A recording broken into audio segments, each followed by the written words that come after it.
situazione di Catania. Allora, siamo qua alla provincia siciliana di Messina con l'avvocato Enzo Faraone che rappresenta il Fronte Nazionale Siciliano alla presentazione dei forconi, la lista dei forconi a Messina, conferenza stampa del 23 agosto 2012. Avvocato, il Fronte Nazionale ha fatto questa grande alleanza con i forconi, che cosa ci dice? Noi siamo stati molto attenti alla evoluzione di quella che sembra essere stata una vera e propria rivolta popolare. Al momento in cui il movimento cominciò a prendere forma, e qua noi parliamo della fine di dicembre, inizi gennaio del 2012, abbiamo potuto vedere come in effetti la informazione correlata agli accadimenti fosse sicuramente deformata dal sistema mediatico e massimamente noi siamo stati attenti alla evoluzione di questo movimento che sembrava essere qualcosa di nuovo e soprattutto portatore di quella che è il malessere del popolo siciliano. Quindi siete schierati accanto ai forconi e lei rappresenta, lei che è di Catania, ma rappresenta in questo momento il Fronte Nazionale qua a Messina. Sono stato incaricato dal segretario politico di venire a dare il mio sostegno. Il segretario politico Giuseppe Scianò, dottore Scianò, che è in lista insieme a Mariano Ferro. In lista, noi non abbiamo nessun genere di apertura in questo momento e non posso parlare di candidature al momento. Voglio testimoniare soltanto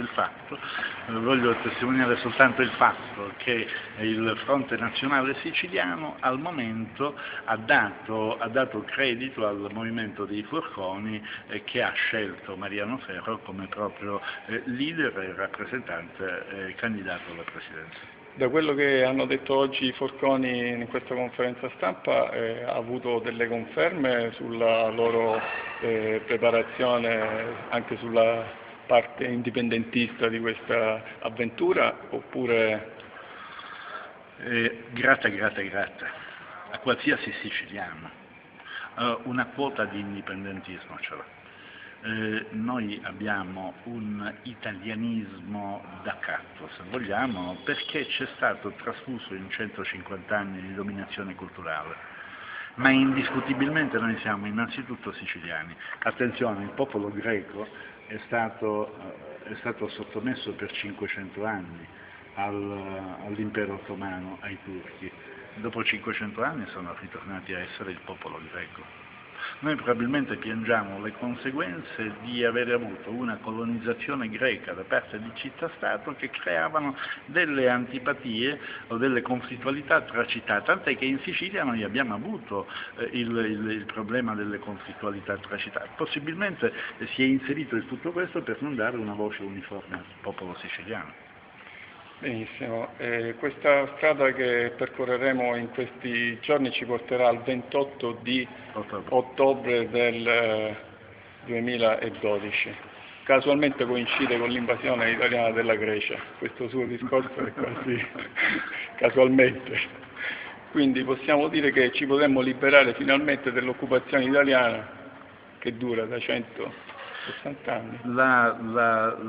Il problema dell'occupazione non è tanto l'occupazione politica, perché i nostri politici, bene o male, sono stati dei regali dei governi italiani. Perché? Perché aderenti a dei partiti nazionali. Se vogliamo, anche chi si è cimentato nella creazione di partiti regionalistici aveva tutto l'interesse ad avere una dimensione nazionale e anche transnazionale.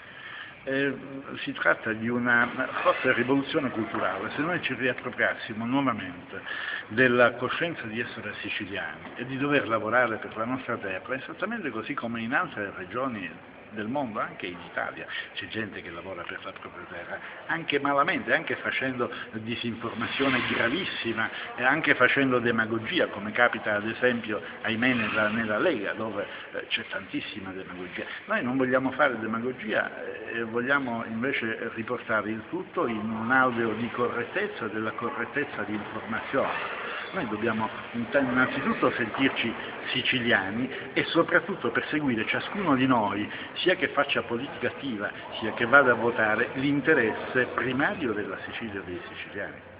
Va bene avvocato, grazie. Avvocato Enzo Faraone di Catania ha parlato per conto del Fronte Nazionale Siciliano.